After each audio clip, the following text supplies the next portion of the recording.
জুলাই গণ অভ্যুত্থানের সময় আইন শৃঙ্খলা রক্ষাকারী বাহিনী LMG, SMG, Chinese rifle, shotgun, revolver, pistol সহ বিভিন্ন ধরনের মারণাস্ত্র ব্যবহার করে।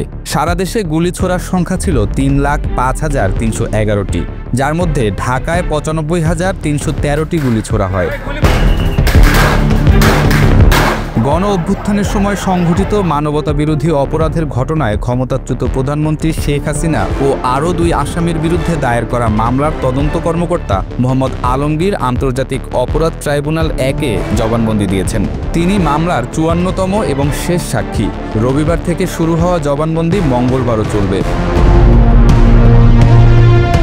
আন্তর্জাতিক অপরাধ ট্রাইব্যুনালের বিচারপতি মোহাম্মদ গোলাম মর্তুজা মজুমদারের নেতৃত্বে তদন্ত কর্মকর্তার জবানবন্দি গ্রহণ করা হয়। ট্রাইব্যুনাল বিচারপতি মোহাম্মদ শফিউল আলম মাহমুদ ও অবসরপ্রাপ্ত জেলা ও দায়রা জজ মোহাম্মদ মহিতুল হক এনাম চৌধুরী সদস্য হিসেবে দায়িত্ব পালন করছেন।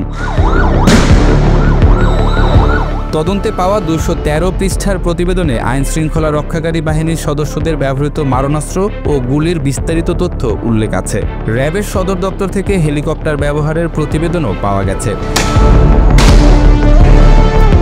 জবানবন্দিতে তদন্ত কর্মকর্তা আলমগীর জানান, নিহত ও আহতদের পরিবার, আন্দোলনকারী এবং মামলার আসামি পুলিশের সাবেক মহাপরিদর্শক চৌধুরী আবদুল্লাহ আল মামুনের স্বীকারোক্তি, জব্দ আলামত, পত্রিকা, ভিডিও, অডিও ফুটেজ বিশ্লেষণ করে দেখা গেছে পদ্ধতিগতভাবে ও লক্ষ্যভেদে পুলিশ ও অন্যান্য বাহিনী নিরীহ ও নিরস্ত্র ছাত্র জনতাকে গুলিবর্ষণ করেছে।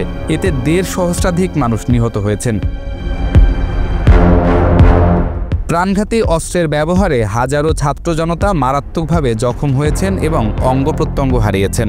বেআইনি আটক, নির্যাতন, মিথ্যা মামলা ও অপহরণও ব্যাপক ছিল।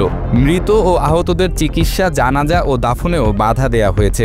আন্দোলনরত ছাত্রীদের বিরুদ্ধে যৌন নিপীড়ন সহ মানবতা বিরোধী অপরাধ সংঘটিত হয়েছে।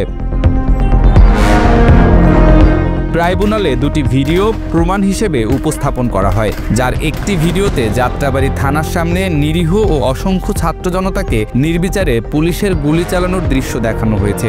অভিযোগ রয়েছে তাদের উপর গ্রেনেড হামলাও করা হয়েছে। প্রসিকিউটর মিজানুল ইসলাম জানান, আন্দোলনের সময় গ্রেনেড ও বোমা নিক্ষেপের সিদ্ধান্ত হয়েছিল এবং তা কার্যকর করা হয়েছিল।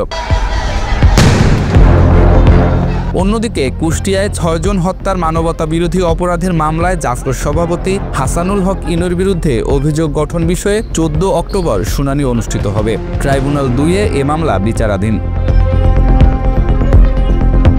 জুলাই গণ অভ্যুত্থানের সময় সংঘটিত মানবতা বিরোধী অপরাধের তদন্ত ও বিচার চলছে, যা দেশের স্বাধীন ও গণতান্ত্রিক ইতিহাসে একটি গুরুত্বপূর্ণ অধ্যায় হিসেবে থাকবে বলে মনে করছেন সাধারণ মানুষ ও ভুক্তভোগীরা।